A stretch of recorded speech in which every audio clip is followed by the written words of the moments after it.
درود. تمرین تنفسی آه فیزیولوژی یکی از سریع‌ترین و مؤثرترین تکنیک‌های علمی برای کاهش استرس و بازگرداندن آرامش اعصابه. در کمتر از 1 دقیقه. در این تنفس با یک دم عمیق از بینی تقریباً 70% ریه پر کنید.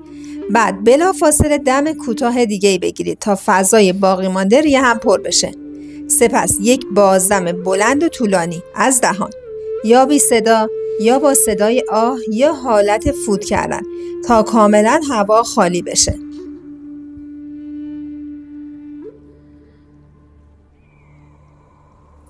این تنفس رو بسته به کاربردی که دارین 1 تا 5 بار میتونید انجام بدید. علاوه بر فوایدی که نوشتم، برای موقعیت‌هایی مثل قبل از ارائه یا مصاحبه، هنگام عصبانیت یا استرس ناگهانی و همینطور برای خواب راحت‌تر هم عالیه.